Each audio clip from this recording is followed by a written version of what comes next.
pivotal moment that made me realize that I wanted to be in the arts. My mom took me to see a lot of theater that came through Seattle. We were sitting in the audience for Jekyll and Hyde. I felt so excited.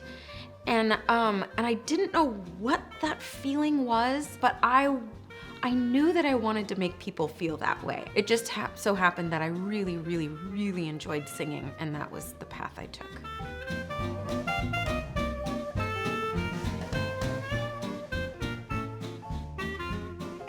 I'd say the role that made me feel like I was a part of something much bigger was playing Glinda in Wicked. To others it may seem like silly or really obvious, but I felt like I was a part of something that made people leave the theater with a different point of view.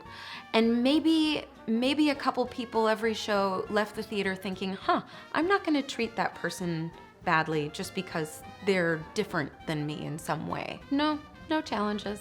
No, I was just joking. No. There have been challenges from day one, and there will always be challenges. But I feel like if you're in the arts for the right reason, all of these challenges are worth the fight. I feel like the challenges are there to make sure that you're there for the right reason. There are many shades of challenges too, from the daily rejection to personal ones. I feel like the challenges are constantly there, but that's what makes you tough, that's what makes you resilient. Can I give you a little advice? Oh, please do.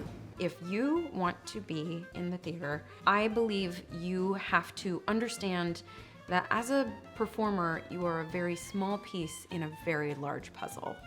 And that even though the spotlight might literally be on you, you have to understand and appreciate all the jobs that are happening around you. And I really believe that to understand that, you need to put yourself in those shoes. So I say do everything. Don't just do the thing on stage that gets all the attention. That's the advice? No, the advice is don't get ahead of yourself. The second piece of advice is to just be nice. Just be nice to everybody. NSAL came into my life and my career at the perfect time. It was right at the end of my college career and at the beginning of my real career. It gave me the funds to transition to New York, to get an apartment, to do all of those life things. But it also gave me a real community of support that I really needed at that time. And the Pittsburgh chapter was so incredibly helpful, and they said, anytime you need help, we're here for you. And I took them up on that. I had the opportunity to do a little one-woman show, and so I took it because I thought that was a great opportunity, not realizing how expensive that was. And when I saw how much I needed to make that happen, they said that I should call them. The worst thing they can say is no, and I called them and they came through. They supported me and they made that happen, and it was a really important part of my career and establishing myself in New York City. I work with a lot of young people all the time, and I'm constantly telling them there are people who want to help you, financially or otherwise.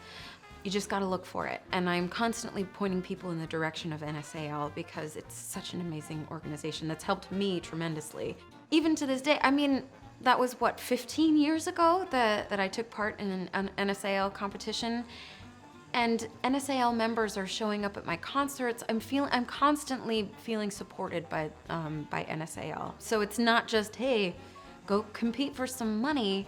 No, it's becoming part of something larger and becoming a part of a group of people that understand the importance of the arts and supporting young artists in particular.